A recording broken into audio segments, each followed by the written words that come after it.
गांव के एक छोटे से घर में ममता नाम की एक महिला अपने बेटे अमन के साथ रहती थी।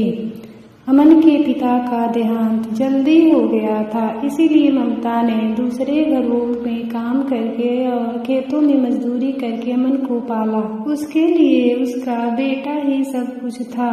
वह खुद फटे कपड़े पहनती, पर अमन को हमेशा नए और साफ कपड़े पहनाती।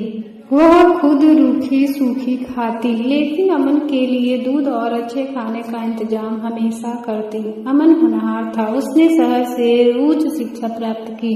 ममता ने अपनी आखिरी बची हुई पुश्तैनी जमीन भी बेच दी ताकि अमन की फीस भरी जा सके।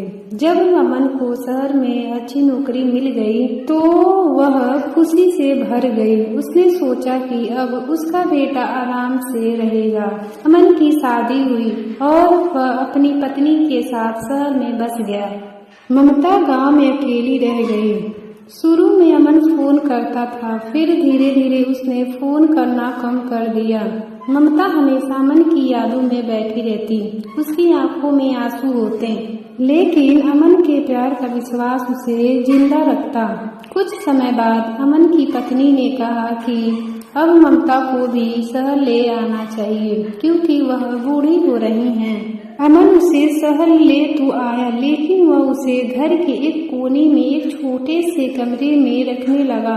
बहू को भी ममता का वहाँ रहना पसंद नहीं था। ममता बहू के घर के काम करती, पोते पोतियों को संभालती, पर उसे कभी माँ का दर्जा नहीं मिला। एक दिन अमन को बहुत बड़ी आर्थिक हानि हुई। उसकी कंपनी बंद होने के कगार पर थी और उस पर भारी कर्ज था। घर में तनाव का माहौल था। अमन को समझ नहीं आ रहा था कि क्या करे। वह निराश होकर अपने कमरे में बैठ गया।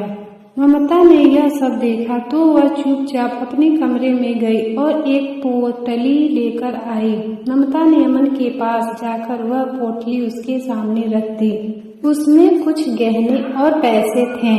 अमन ने पूछा, माँ ये सब क्या है? ममता ने कांपती आवाज में कहा, बेटा ये मेरी आखिरी जमा पूंजी है। जब तुम्हारी शादी के बाद मैं गांव में रहती थी तब मैं दूसरों के घरों में काम करके कुछ पैसे बचाती थी। मुझे पता था कि तुम्हें कभी जरूरत पड़ सकती है।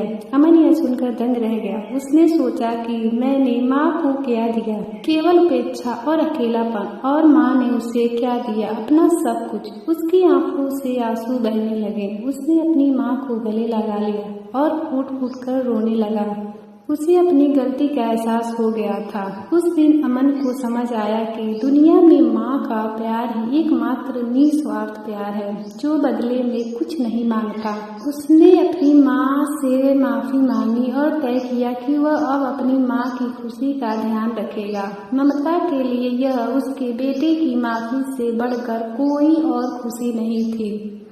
सीख: माँ वह है जो बच्चों के लिए अपने सुखों का त्याग करती है और हमेशा उनका सहारा बनती है।